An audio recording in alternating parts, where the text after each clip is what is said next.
సీయోను నీ దేవుని యెరూషలేమాయే హోడుము ఆనందించు వాడని. నీ దీవెనల ఆశీర్వాదం కుమ్మరియాలి.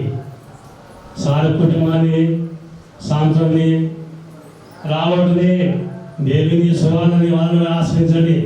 వాళ్ళ దుఃఖంలో ఉన్నారో తల్లిదండ్రులను మీరు తీసి వాళ్ళ శాంతి సమాధానం కలిగిన తండ్రి.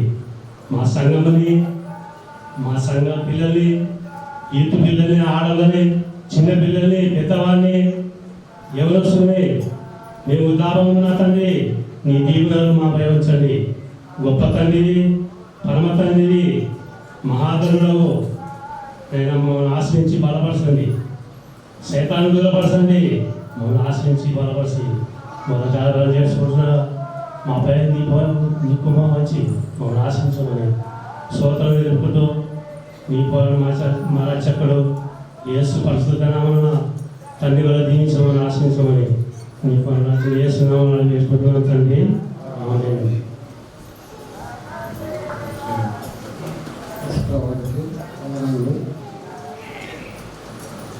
బైబిల్ చదువుగా రాబడ్డ కీర్తనలు 118, 19 నుండి 20. తీయుడి నేను వాటిలో ప్రవేశించి యెహోవాకు కృతజ్ఞాస్తుతులు చెల్లించేదను. ఇది యెహోవా గుమ్మము, నీతిమంతులు దీనిలో ప్రవేశించెదరు. నీవు నాకు రక్షణదారుడవై నాకు ఉత్తరం ఇచ్చి ఉన్నావు. నేను నీకు కృతజ్ఞాస్తుతులు చెల్లించేదను.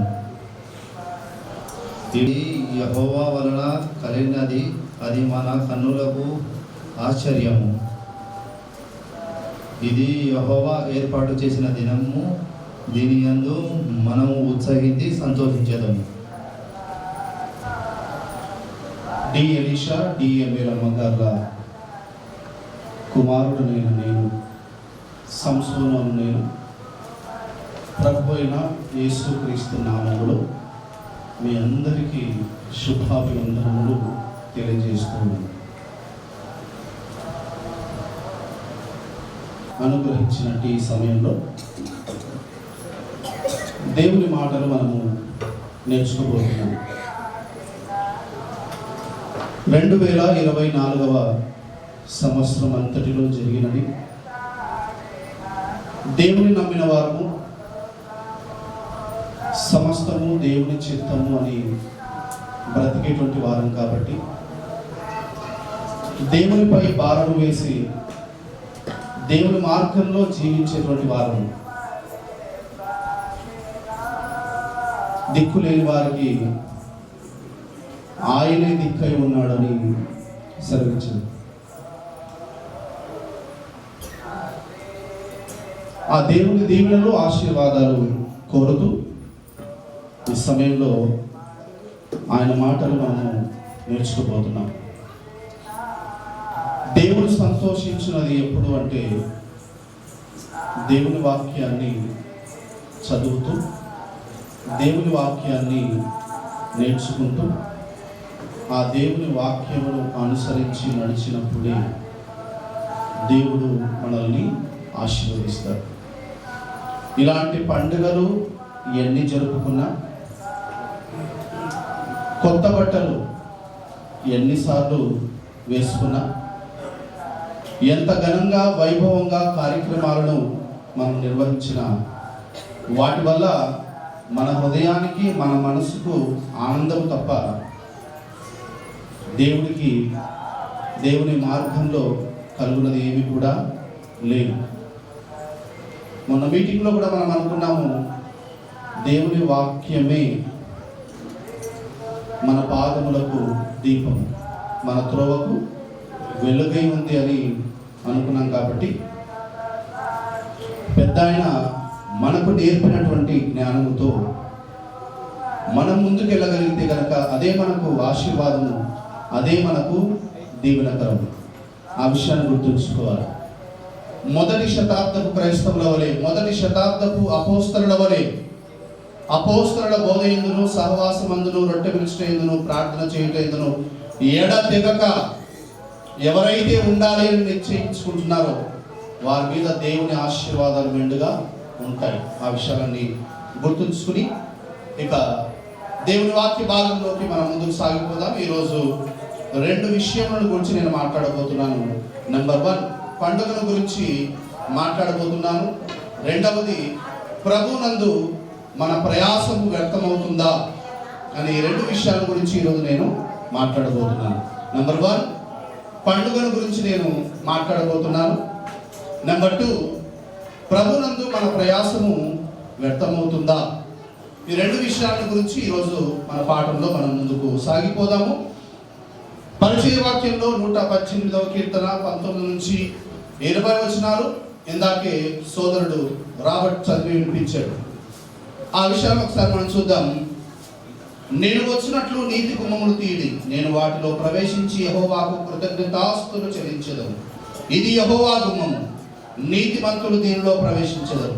నీవు నాకు రక్షణదారుడవై నాకు ఉత్తరం ఇచ్చి ఉన్నావు, నేను నీకు కృతజ్ఞతాస్తుతులు చెల్లించెదను. 22 ఇల్లు కట్టువారు నిషేధించిన రాయి మూలకు తలరాయి ఆయను. ఈ సందర్భము మన పండుగకు సంబంధించినటువంటి వాక్య భాగం. ఇల్లు కట్టువారు నిషేధించిన రాయి మూలకు తలరాయి ఆయను.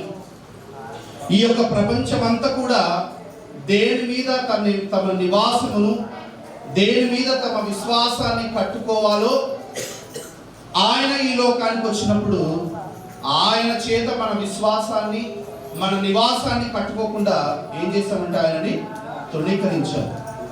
ఇల్లు కట్టువారు తృణీకరించిన రాయి మూలకు తలరాయి ఆయను. ఏ జనుల చేత అయితే యేసు క్రీస్తు ప్రభు వారు తృణీకరించబడ్డారో చివరకు ఆ జనాంగము మధ్య ఆయన తలరాయిగా అయ్యాడు. అదే ఆయన మరణము, ఆయన సమాధి, ఆయన యొక్క 3వ దినపు పునరుత్థానము.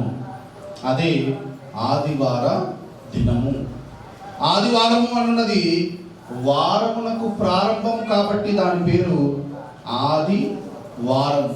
వారమునకు ఆది, అందుకే దీని పేరు ఆదివారము అని వచ్చింది. తర్వాత 23 అది యెహోవా వలన కలిగినది, అది మన కన్నులకు ఆశ్చర్యము. దేవునికి సమస్తము సాధ్యమే. ఎందుకంటే దేవుడే నరావతారి అవడము అది మనుషులకు సాధ్యమయ్యే విషయం కాదు. ఆయన దేవుడు కాబట్టి నరావతారి అయ్యాడు. అది మన కన్నులకు ఆశ్చర్యము. ఇది యెహోవా వలన కలిగినది, అది మన కన్నులకు ఆశ్చర్యము అన్నాడు. ఒక దేవుడు, ఒక ప్రభువు, ఒక సర్వ సృష్టికర్త, సర్వేశ్వరుడు ఈ భూమి మీదికి దిగి రావటము అనేది అది మన కనులకు ఆశ్చర్యము, మన జీవితాలకి అది ఆశ్చర్యము. ఆయన దిగొచ్చాడు, తను తాను తగ్గించుకున్నాడు, వ్యక్తునిగా చేసుకున్నాడు, మనుషుని స్వభావమును ఆయన ధరించుకున్నాడు, తను తాను ఏమీ లేనివాడుగా ఈ లోకంలో కనపరుచుకున్నాడు. చివరాఖరకు మన పాపం అంతటి కొరకు ఆయన రక్తాన్ని కార్చి ఆయన మరలా 3వ దినాన తిరిగి లేచాడు. ఇదంతా కూడా మానవులుగా మన జీవితాలకు, మన కన్నులకు ఆశ్చర్యము. అందుకే అది యెహోవా వలన కలిగినది, అది మన కన్నులకు ఆశ్చర్యము. ఆ ఆశ్చర్యకరంగా ఏదైతే జరిగిందో, ఆశ్చర్యకరమైనటువంటిది ఏదైతే జరిగిందో ఇది యెహోవా ఏర్పాటు చేసిన దినం. ఏ రోజున అయితే సమస్త మానవాళికి ఆశ్చర్యం కలిగించేలాగా జరిగిందో అదే యెహోవా ఏర్పాటు చేసినటువంటి దినము. ఏంటి ఆశ్చర్యము? ఏంటి ఆశ్చర్యము అంటే ఒక పాటలో ఒక భక్తుడు గొప్పగా తెలియజేశాడు. దైవ కుమారుని తలపై ముల్ల కిరీటం, కాలమే రెండుగా చీలుతున్న ఘట్టం, పరమ పవిత్రుని భుజాన సిలువ మోపడం, కరుణకు తొలిసారి మరణ శిక్ష వేయడం, రక్షకుడా ఓ రక్షకుడా, ఇది నీ రక్తపూరేగింపు, లోకుల హృదయాల మేలు కొలిపే చాటింపు. రక్షకుడా, ఓ రక్షకుడా. ఒక వ్యక్తి చనిపోతే సమాజము, ప్రపంచము బాధపడుతుంది. ఒక వ్యక్తి చనిపోతే ప్రపంచానికి ఆయన త్యాగం తెలుస్తుంది. ప్రభు అయిన యేసుక్రీస్తు వారు చనిపోతే ఇవి జరగడంతో పాటు ఇంకా ఏం జరిగిందో తెలుసా?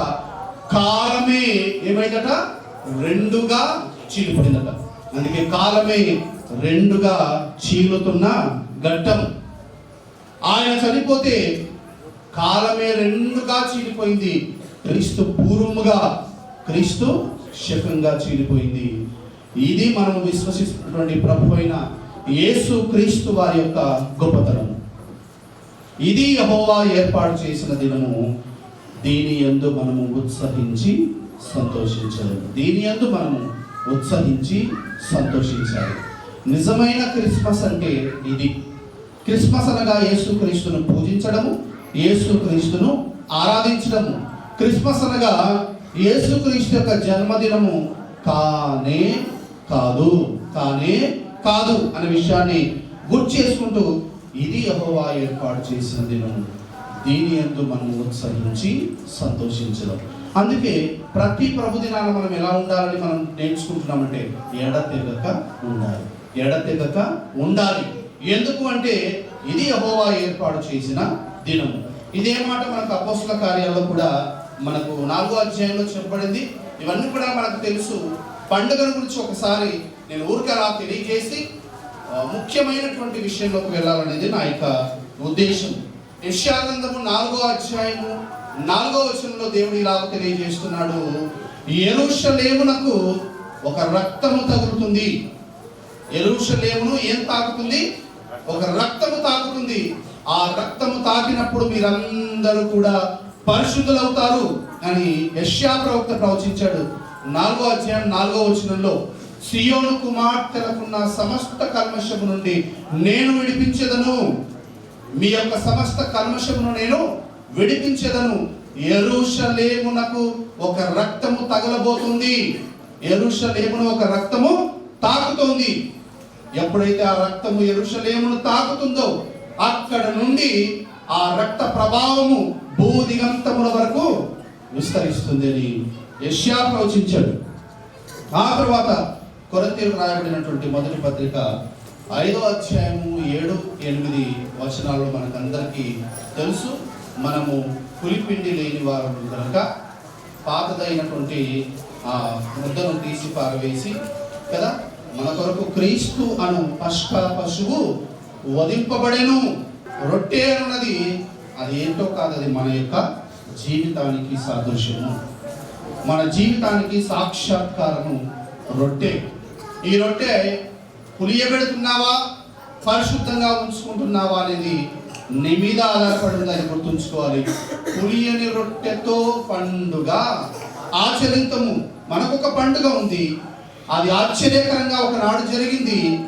ఇది యెహోవా ఏర్పాటు చేసిన దినము, దీని యందు మనం ఉత్సహించి సంతోషించడం. అందుకే ఈ ప్రభు దినాన్ని మనము పండుగగా చేసుకుంటాము.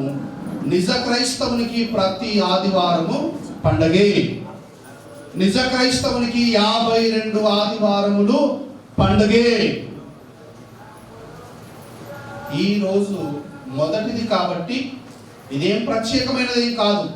మొదటిది ప్రత్యేకమైనది చెప్పట్లేదు, కానీ మొదటిది కాబట్టి సంవత్సరమునకు ఆది కాబట్టి ద్వితీయోపదేశ కాండము 11వ అధ్యాయంలో ఒక మాట దేవుడు తెలియజేశాడు. ద్వితీయోపదేశ కాండము 11వ అధ్యాయంలో 12వ వచనం చదువుతున్నాను. ద్వితీయోపదేశ కాండము 11వ అధ్యాయము 12వ వచనము, అది ఆకాశ వర్ష జలము త్రాగును, అది నీ దేవుడైన యెహోవా లక్ష్యపెట్టు దేశము, నీ దేవుడైన యెహోవా కన్నులు. జాగ్రత్తగా చూడాలందరూ. నీ దేవుడైన యెహోవా కన్నులు సంవత్సర ఆది మొదలుకొని సంవత్సర ఆది మొదలుకొని సంవత్సర అంతము వరకు ఎల్లప్పుడూ దాని మీద ఉండును. దేవుని యొక్క మనసు, దేవుని యొక్క హృదయము సంవత్సర ఆది, ఈరోజు ఆదివారం, ఆది వారమునకు మొదటిది.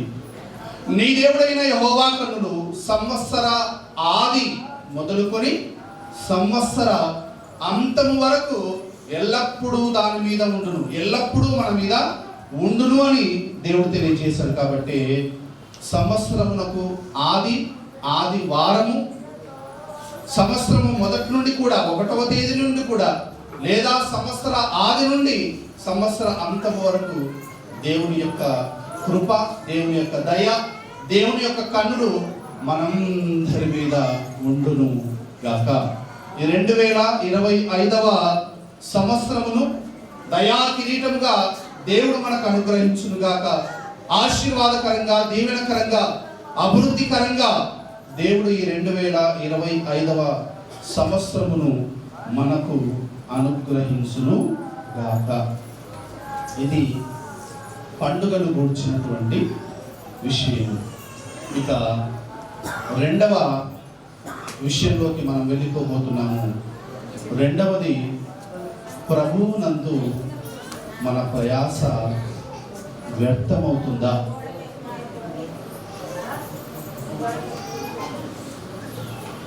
కొద్దిగా సర్దుకోండమ్మా, కొద్దిగా సర్దుకోండి, వీలైతే కాస్త సర్దుకోండి. ఎన్నో వ్యయ ప్రయాసాలకు మనం ఓరుస్తున్నాము. దేవుని కొరకు ఎన్నో త్యాగాలు, దేవుని కొరకు ఎన్నో అభివృద్ధి కార్యక్రమాలు మనం చేస్తున్నాము. కొన్నిసార్లు మనం నష్టపోయినా సరే, మనం నష్టం అనుకున్నా సరే, మనము కొన్ని కార్యాలను ప్రభు కొరకు, దేవుని కొరకు చేస్తున్నాము. మరి ప్రభువునందు మన ప్రయాస వ్యర్థమవునా? కొరింథీయులకు రాయబడినటువంటి మొదటి పత్రిక 15వ అధ్యాయము 58వ వచనంలో, కొరింథీయులకు రాయబడినటువంటి మొదటి పత్రిక 15వ అధ్యాయము 58వ వచనంలో, కాగా నా ప్రియ సహోదరులారా, మీ ప్రయాసము ప్రభువునందు వ్యర్థము కాదని ఎరిగి స్థిరులను, కదలని వారును, ప్రభువు కార్యాభివృద్ధి యందు ఎప్పటికీ ఆసక్తులున్నై ఉండుడి. కాగా నా ప్రియ సహోదరులారా, క్రొత్త ఫ్లాట్లలో ఉన్నటువంటి క్రీస్తు సంఘమా, క్రీస్తు సంఘములో ఉన్నటువంటి ప్రతి కుటుంబమా, దేవుని కుటుంబమా, దేవుని సంఘమా, మీ ప్రయాసము ప్రభువునందు వ్యర్థము కాదు. మేము ప్రభు కొరకు చేశాం, మేము దేవుని సేవ కొరకు ఈ కార్యక్రమాన్ని చేశాం, దేవుని సేవ కొరకు ఈ త్యాగాన్ని మేము చేశాము, దేవుని కార్యం కొరకు మా సమయాన్ని మేము ఇచ్చాము, మా బలాన్ని మేము ఇచ్చాము, సమస్తాన్ని మేము ఇచ్చాము. పెద్ద ఆయన సంఘము ప్రారంభించినప్పటి నుండి పెద్దలు ఉన్నారు. అభివృద్ధి అనేది ఒక వ్యక్తితో ప్రారంభమవుతుంది. అభివృద్ధి అనేది ఒక వ్యక్తితో ప్రారంభమవుతుంది.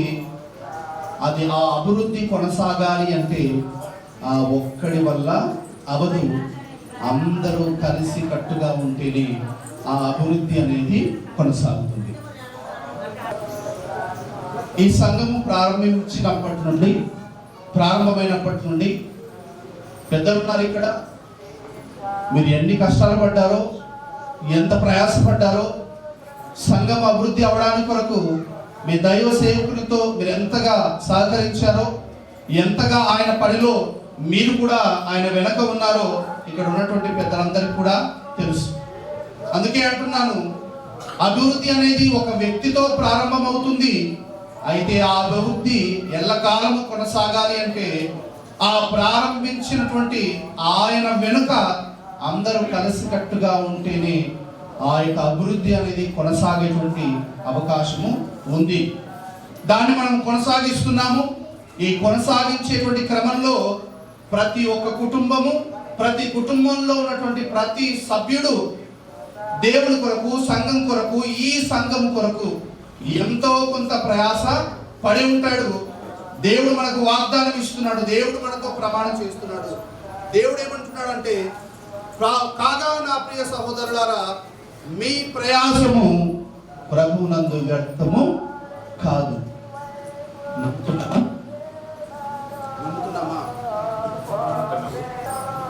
ప్రతి కుటుంబానికి నేను కృతజ్ఞతలు తెలియజేస్తున్నాను. ఎందుకంటే పెద్ద ఆయనతో పాటు మీరు కూడా ఇంతవరకు ఉన్నారు. ఈ సంఘము ఇంతవరకు అభివృద్ధి పదంలో నడవటంలో మీ వంతు కూడా ఉంది. విషయాన్ని మీరు ఎల్లప్పుడూ గుర్తుంచుకోవాలి. రైట్. మన పాఠం యొక్క ఆలోచనలో ఉంటే మనకి ఈ వాక్యము అర్థమవుతుంది. దయచేసి కొన్ని ఆటంకాలు అవుతున్నాయి, పర్వాలేదు, దేవుని చిత్తము. ఆ ఆటంకాలన్నింటినీ అధిగమిద్దాం. మన పాఠంలోకి మనం వెళ్దాం. మన ప్రయాస వ్యర్థం అవ్వదు అని ఇప్పుడు దాకా మనం చదువుకున్నాము. నిజంగా వ్యర్థం అవదా? మన ప్రయాస వ్యర్థం అవదా? నేనైతే విశ్వసిస్తున్నాను. మీలో ఎంతమంది విశ్వసిస్తున్నారు? మేము దేవుని కొరకు ఈ కార్యాన్ని చేశాము, ఈ పనిని చేశాము, మా ప్రయాస ప్రభునందు వ్యర్థం కాదు అని మేము విశ్వసిస్తున్నాము అని ఎంతమంది విశ్వసిస్తున్నారు? ఒక్కసారి ఆలోచించుకుంటూ ఈ వాక్యంలో మనము ముందుకు సాగిపోదాము. ఇంత గట్టిగా, ఇంత ఘనంగా మన ప్రయాసము వ్యర్థం కాదు అని నేను ఎందుకు తెలియజేస్తున్నాను అంటే, ఫిలిప్పీలకు రాయబడినటువంటి పత్రిక 4వ అధ్యాయము 17వ వచనం. ఫిలిప్పీలకు రాయబడినటువంటి పత్రిక 4వ అధ్యాయము 17వ వచనము. నేను ఈవిని అపేక్షించి ఈలాగు చెప్పుటలేదు గాని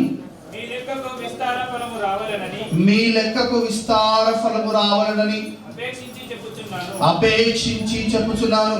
అపోస్తలుడైన పౌలు అంటున్నాడు, నేను ఈవిని అపేక్షించి ఇలాగూ చెప్పుటలేదు, నేను ధనమును ఆశించి ఇలాగూ చెప్పుటలేదు, మీ లెక్కకు విస్తార ఫలము రావాలని అపేక్షించి ఇలాగూ చెప్పుచున్నాను.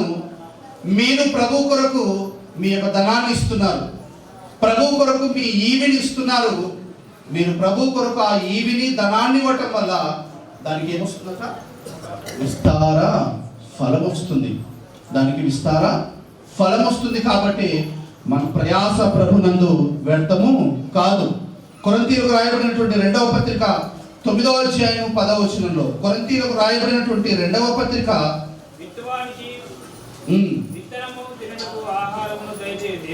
విత్తువానికి విత్తనమును తినుటకు ఆహారమును దయచేయు దేవుడు మీకు విత్తనము దయచేసి విస్తరింపచేసి పూర్ణౌదార్య భాగ్యము గలవారగునట్లు మీ నీతి ఫలములు వృద్ధి పొందించును. జాగ్రత్తగా వినండి 10వ వచనము. విత్తువానికి విత్తనమును తినుటకును ఆహారము దయచేయు దేవుడు. దేవుడట విత్తువానికి ఏం దయచేస్తున్నాడట? విత్తనమును దయచేస్తున్నాడు, తినటానికి ఆహారమును దయచేస్తున్నాడు. ఒకసారి మనం ఇప్పుడు కానుక తెచ్చుకొని ఉంటాం. కానుక ఆ నోటు మీద ఒక్కసారి కనుక ఇలా చూస్తే ఆ నోటు మీద ఏముంటుందంటే ఐ అని గవర్నర్ గారి సంతకం ఉంటుంది. ఏమని? నేను గవర్నర్ అయినటువంటి నేను దీనిని స్వయం ప్రతిపత్తి గల 50 రూపాయలుగా, 100 రూపాయలుగా, 200గా, 2000గా దీనిని నేను ప్రకటిస్తున్నాను అని ఆయన సంతకం ఉంటుంది. అది మన కరెన్సీ మీద. మీకు తెలుసో లేదో, మీరు కొంతమందికి తెలుసు, అమెరికన్ డాలర్ తీసుకుంటే, మీకు సార్ ఎన్నోసార్లు చెప్పారు, అమెరికన్ డాలర్ కనుక తీసుకుంటే, ఆ నోటును కనుక తీసుకుంటే దాని మీద ఏముంటుందో తెలుసా? ఏముంటుంది? We trust in God. అదే మన నోటు చూస్తే నమ్మితే గవర్నర్ను నమ్మాలి, లేదంటే కంటికి కనిపించే ఆ 2000 నంబర్నైనా నమ్మాలి.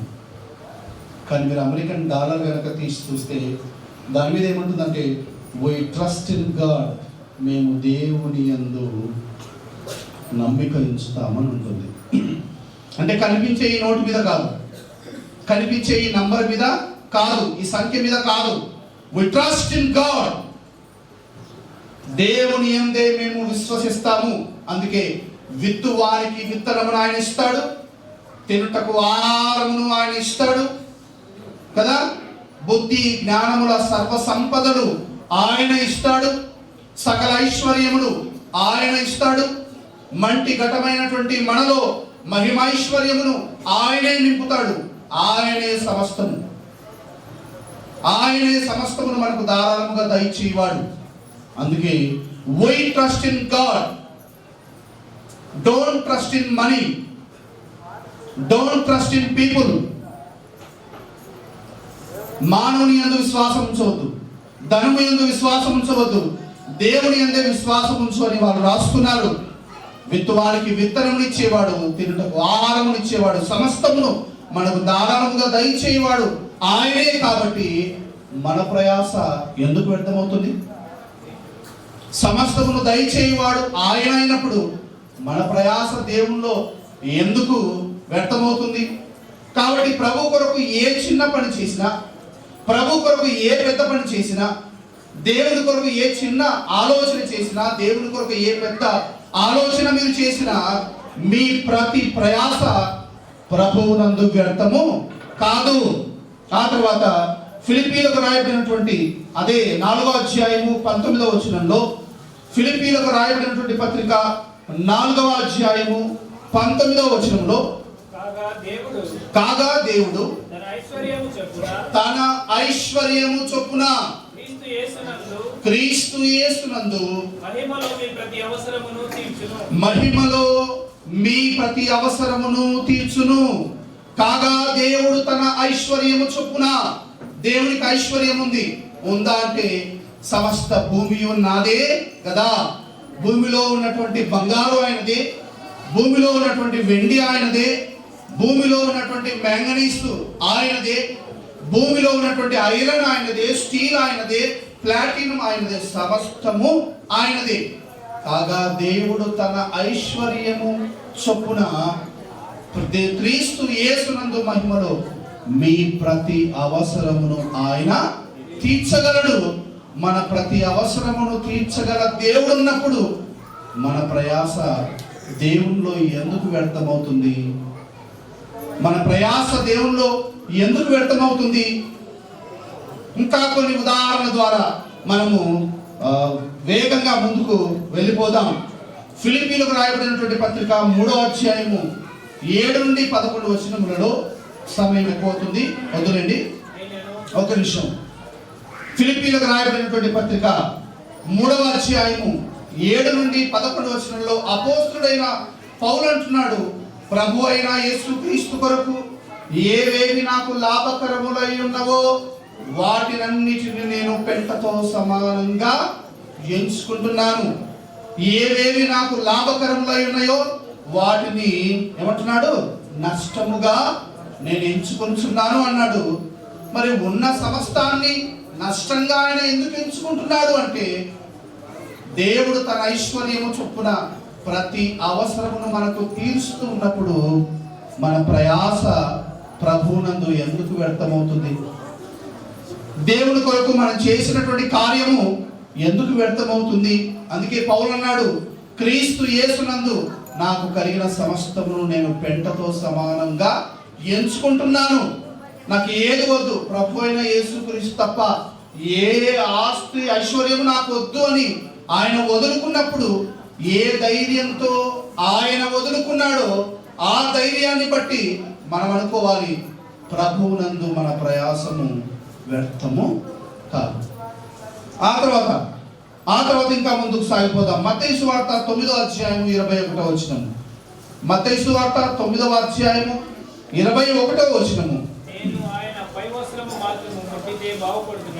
నేను ఆయన పై వస్త్రము మాత్రమే ముట్టితే బాగుపడుదునని తనలో తాను అనుకొనెను. చాలా అక్కడి వరకు. రక్తస్రావ రోగం కలిగినటువంటి స్త్రీ తన పరిస్థితిని బట్టి, తన బలహీనతను బట్టి ఆమె ఒక దానిని విశ్వసించింది. ఏంటి అంటే, నేను ఆయన వస్త్రపు చెంగును ముడితే చాలు, నా ప్రతి అవసరము తీరును అని ఆమె అనుకున్నటువంటి ఆమె ధైర్యము, దాన్ని బట్టి మనం చెప్పగలము ప్రభువునందు మన ప్రయాసము వ్యర్థము కాదు.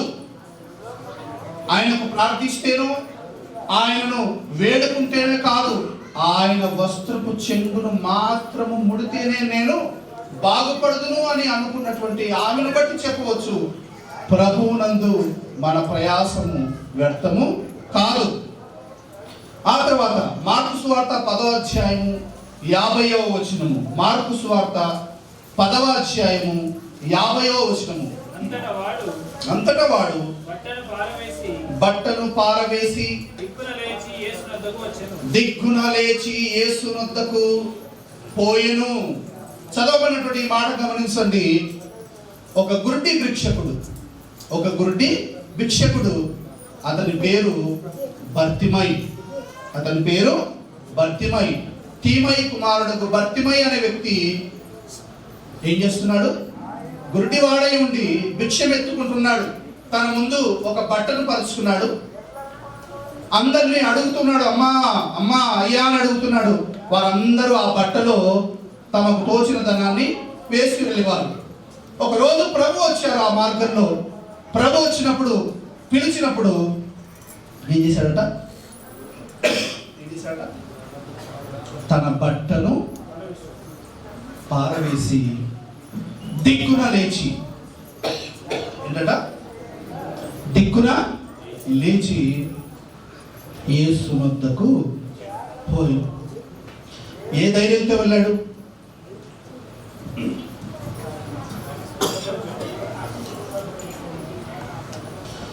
ఆ గుడ్డివాడు ఏ ధైర్యంతో వెళ్ళాడు?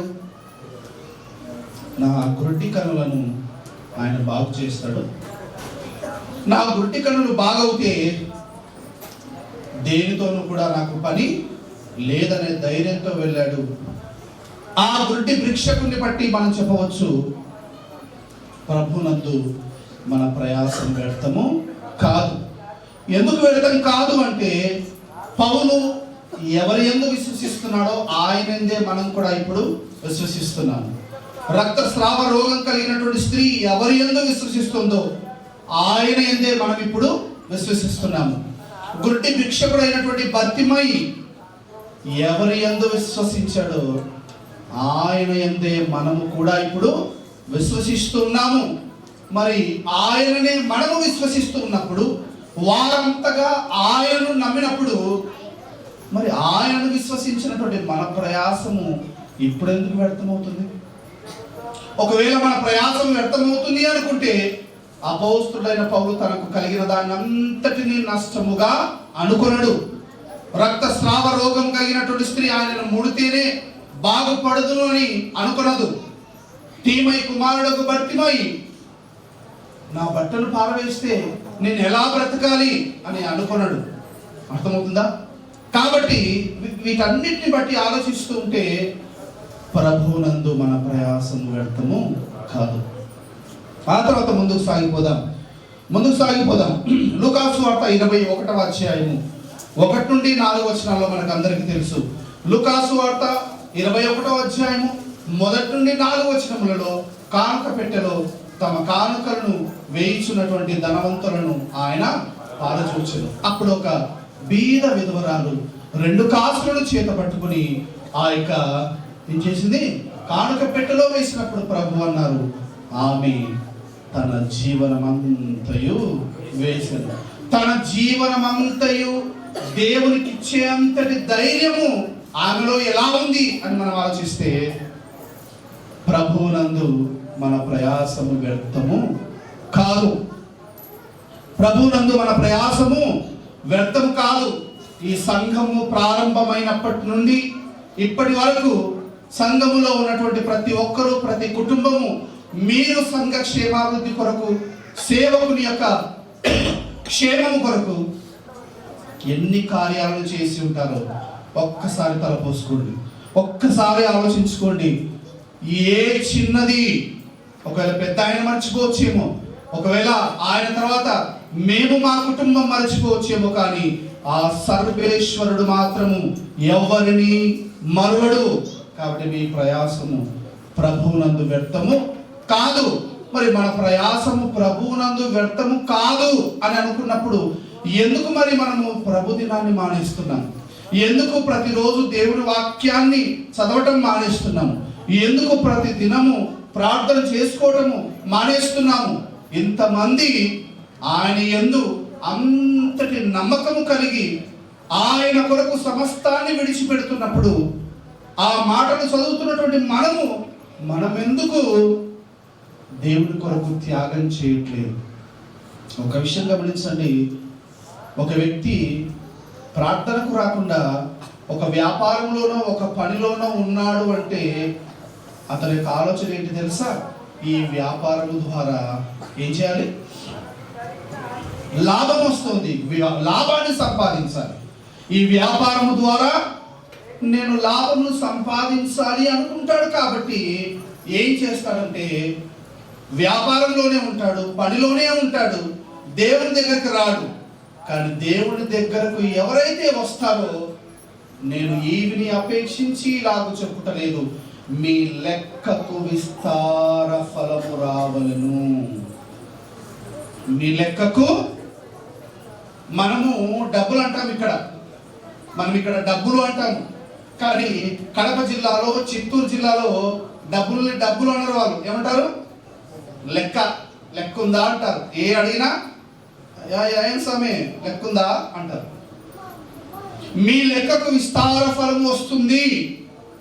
మరి మీ లెక్కకు, మీ ప్రయాసకు ఫలము కాదండి, మీ ప్రయాసకు విస్తార ఫలము వచ్చేప్పుడు గురుటి భిక్షకుడి లాగా మనమెందుకు ఆయన మీద ఆధారపడట్లేదు? రక్తస్రావ రోగం కలిగినటువంటి స్త్రీలాగా మనమెందుకు ఆయన మీద ఆధారపడట్లేదు? ఆలోచిస్తున్నామా? పౌరులాగా మనమెందుకు దేవుని మీద ఆధారపడట్లేదు? తర్వాత ముందుకెళ్దాము. లూకాసు వార్త 7వ అధ్యాయము 7వ వచనము. లూకాసు వార్త 7వ అధ్యాయము 7వ వచనము. అందుచేత నీ యొద్దకు వచ్చుటకు పాత్రుడనని నేను ఎంచుకొనను. అయితే మాట మాత్రము సెలవిమ్ము, అప్పుడు నా దాసుడు స్వస్థపరచబడును.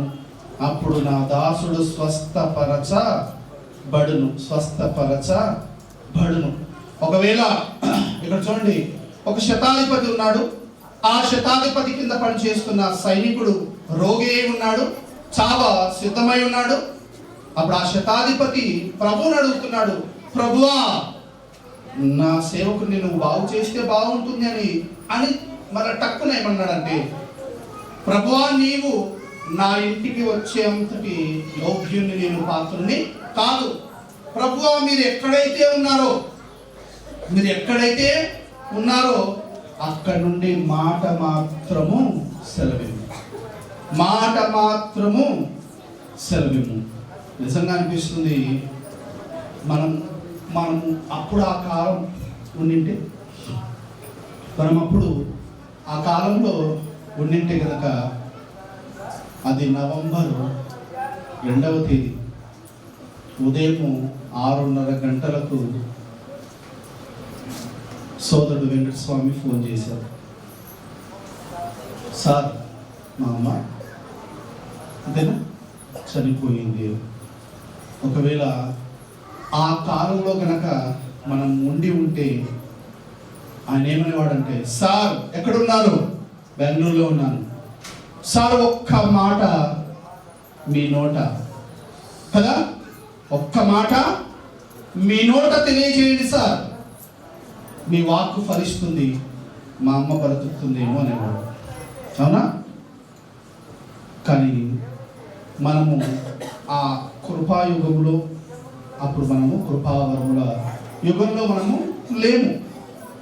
అయితే ఇక్కడ ఈ శతాధిపతి అంటున్నాడు కదా, ప్రభువా, నువ్వు ఎక్కడైతే ఉన్నావో అక్కడ నుండే ఏం చెయ్యి, నా ఇంటికి రానక్కర్లేదయ్యా, నడుస్తూ నా ఇంటికి రానక్కర్లేదు, నా ఇంట అడుగు పెట్టనక్కర్లేదు, నా దాసుని నువ్వు ముట్టనక్కర లేదు. మీరు ఎక్కడైతే ఉన్నారో అక్కడ నుండే శతాధిపతి యొక్క దాసుడు స్వస్థపరచబడును గాక అని ఒక్క మాట చెప్పయ్యా అని ఏ ధైర్యంతో అన్నాడో అదే ధైర్యాన్ని నేను మీకు ఇప్పుడు చెప్తున్నాను. మనకు కూడా అదే ధైర్యము ఉండాలి. అప్పుడు శతాధిపతి ఎవరినైతే విశ్వసించాడో ఇప్పుడు మనం కూడా అదే వ్యక్తిని విశ్వసిస్తున్నాము. శతాధిపతిని గురించి మనం చదువుకున్నాము. ఆ తర్వాత యోహాను సువార్త 3వ అధ్యాయము 30వ వచనం. యోహాను సువార్త 3వ అధ్యాయము 30వ వచనం చూడండి. ఆయన హెచ్చవలసి ఉన్నది, నేను తగ్గవలసి ఉన్నది. మార్సమిచ్చి యోహాను యేసు క్రీస్తుని గురించి అంటున్నారు ఈ మాట. ఆయన హెచ్చవలసి ఉన్నది. ఎవరు? ప్రభు అయినటువంటి యేసు క్రీస్తు వారు హెచ్చవలసి ఉన్నది, నేను తగ్గవలసి ఉన్నది. ఆయన వచ్చాడు, ఆయన పరిచర్యలోకి వచ్చాడు, ఆయన మన మధ్యకు వచ్చాడు. ఆయన మన మధ్యకు వచ్చాడు కాబట్టి మనం తగ్గినా పర్వాలేదు, నేను తగ్గింపవలసి ఉన్నది కదా, ఆయన హెచ్చింపబడవలసి ఉన్నది అని. నేను ఇక తగ్గిపోతాను, నేను ఇక చనిపోయినా నాకు పర్వాలేదు. నేను తగ్గిపోయినా పర్వాలేదు అని అర్థం ఏంటి? నేను ఇక చనిపోయినా పర్వాలేదు అని ఏ ధైర్యంతో అన్నాడో, ఏ ధైర్యంతో అన్నాడో. మా అమ్మ డాడీతో చెప్పేది, నెల్లూరుకు అంత దూరం వెళ్ళడము అవసరమానికి ఆరోగ్యమే బాగోలేదు, నెల్లూరుకు వెళ్ళకపోతే బాగుంటుందని అనేక సార్లు అన్నప్పుడు ఆయన అన్నాడు, ప్రభు కొరకు పది కొరకు ప్రాణాలు పోయినా పర్లేదు, ప్రభు కొరకు కదా ప్రయాసపడాలి అనేవాడు. ప్రభు కొరకే ప్రయాసపడాలి అనేవాడు.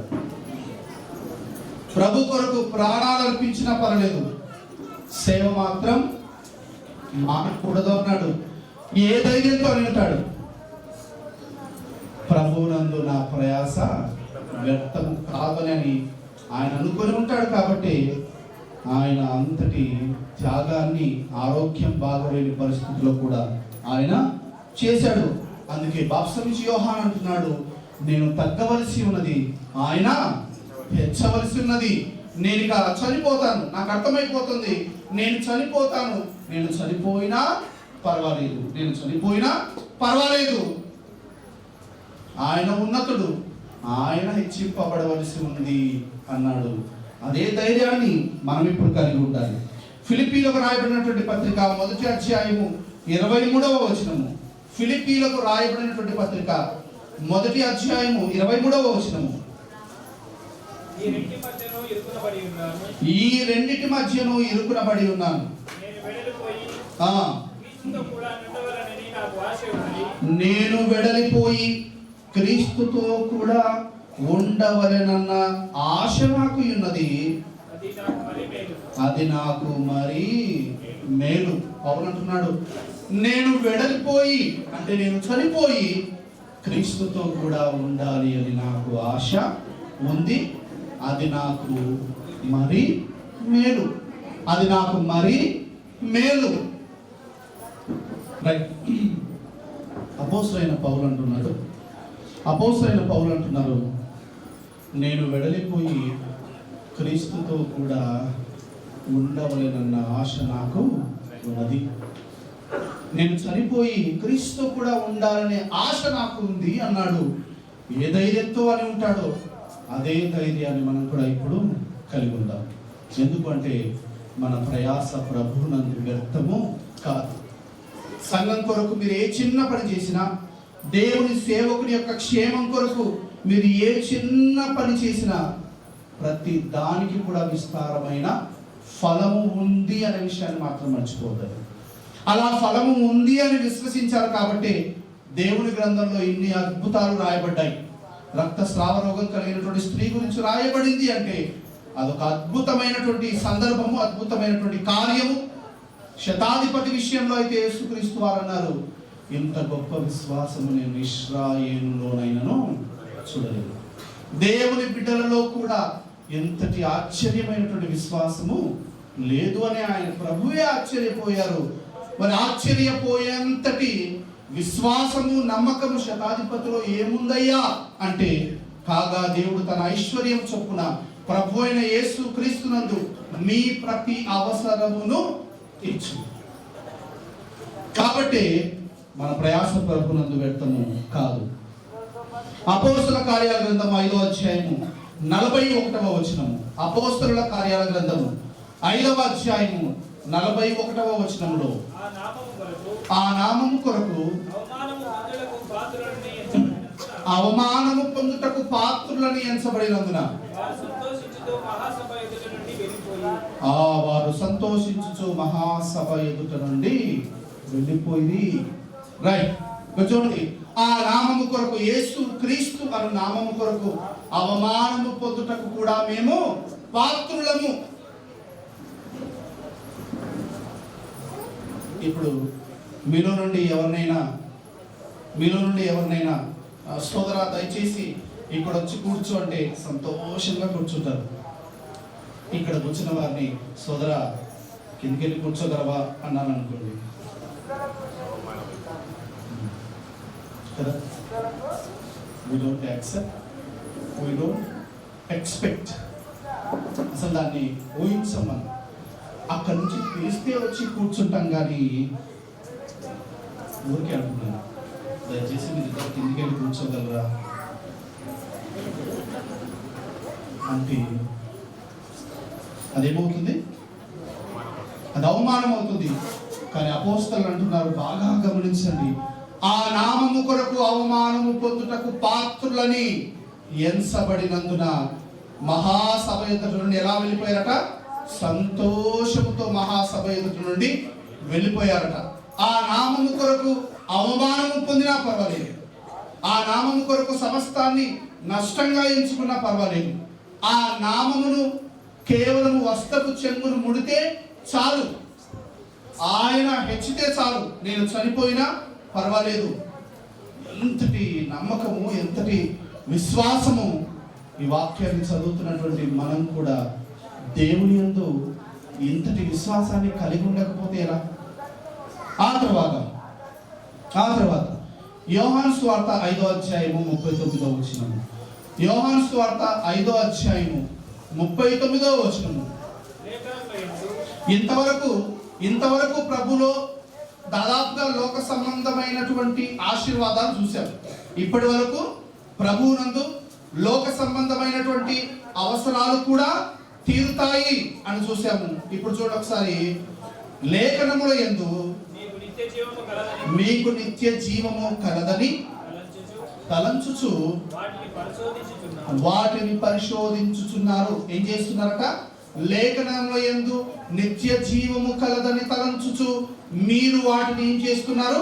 పరిశోధిస్తూ ఉన్నారట. ఎవరైతే ప్రతిదినము దేవుని వాక్యాన్ని చదువుకుంటున్నారో, ఎవరైతే ప్రతి దినము దేవుని వాక్యాన్ని ధ్యానిస్తున్నారో, వారు దేని కొరకు ప్రయాసపడుతున్నటువంటి వారట? నిత్య జీవము కొరకు ప్రయాసపడుతున్నటువంటి వారు. కావున లేఖనముల యందు నిత్య జీవము కలదని తలంచుచు వాటిని మీరు పరిశోధించుచున్నారు. ఇప్పటి నుండి బైబిల్ చదివినప్పుడల్లా కూడా మీరు ఒక్కటే ఆలోచించాలి, నేను ఇప్పుడు దేవుని వాక్యాన్ని చదువుతున్నాను అంటే దేని కొరకు ప్రయాసపడుతున్నాను? నిత్య జీవము కొరకు నేను ప్రయాసపడుతున్నాను. అంటే దేవునిలో నీకు నిత్య జీవము ఉంది. దేవునిలో నీకేముంది? నిత్య జీవం ఉంది. ఇప్పుడు ఈ మాట చదువుకుందాం. యోహాను సువార్త 6వ అధ్యాయము 68వ వచనము. యోహాను సువార్త 6వ అధ్యాయము 68వ వచనము. సీమోను పేతురు, ప్రభువా ఎవని యొద్దకు వెళుదుము? నీవే నిత్య జీవపు మాటలు గలవాడవు. లేఖనముల యందు నిత్య జీవము ఉంది అని మీరు విశ్వసిస్తున్నారు కదా. ఆ నిత్య జీవము ఎవరిలో ఉంది అంటే ప్రభు అయిన యేసుక్రీస్తులో ఉంది. ప్రభు అయిన యేసుక్రీస్తులో ఆ నిత్య జీవం ఉంది. అందుకే సీమోను పేతురు అంటున్నాడు, ప్రభువా ఎవని యొద్దకు వెళుదుము?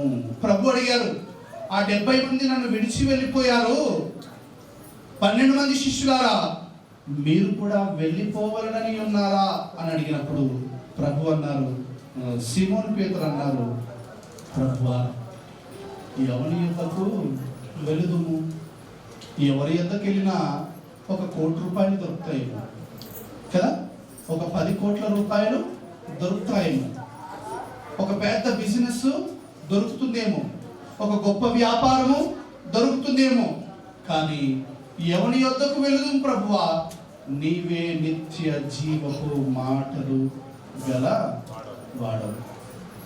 ఇక్కడ ఉన్నటువంటి కొంతమంది సంతోష్ నగర్ నుండి ఇక్కడికి వచ్చినటువంటి వారు ఉన్నారు.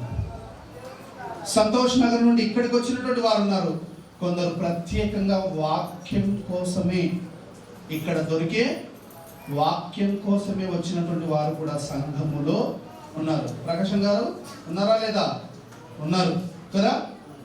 ఇక్కడ వాక్యం దొరుకుతుంది, ఇక్కడ సంపూర్ణమైనటువంటి జ్ఞానము దొరుకుతుంది అని తమ ప్రాంతాన్ని, తమ నివాసాన్ని వదిలి కూడా ఇక్కడికి వచ్చి ఈ వాక్యాన్ని వినాలి, ఈ జ్ఞానాన్ని వినాలి అని వచ్చినటువంటి వారు కూడా మన మధ్యలో ఉన్నారు.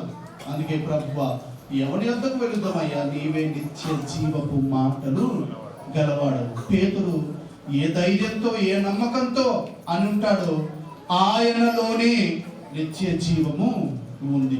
ప్రతి అవసరము ఆయనలో ఉంది, నిత్య జీవము ఆయనలో ఉంది. ఎవర్లాస్టింగ్ లైఫ్, నిత్య జీవితము కూడా ఆయనలోనే ఉంది. మరి ఆయనలోనే ఉన్నప్పుడు, ఆయన యందు, ఆయన కొరకు మనం ప్రయాసపడినప్పుడు, ఇంతమంది వ్యక్తుల యొక్క ప్రయాసము వ్యర్థము కానప్పుడు, ఇంతమంది యొక్క ధైర్యము వ్యర్థము కాదు అని మనం అనుకున్నప్పుడు, ఒక గుడ్డి భిక్షగాడు అప్పటికప్పుడు ఇంకా బాగుపడక మునుపే తన బట్టను పారవేసి యేసుక్రీస్తు యొద్దకు వెళ్ళేంతటి ధైర్యము ఇప్పుడు మనలో ఉందా? బాగుపడక ముందే తన బట్టను పారవేసి దిగున లేచి యేసు వద్దకు పోయాడు. వాడనుకున్నాడు, నేను ఆయన యొద్దకు వెళితే నా ప్రయాసం వ్యర్థము కాదు అనుకున్నాడు. ఆయన యొద్దకు దిగ్గున లేచి వెళ్ళాడు.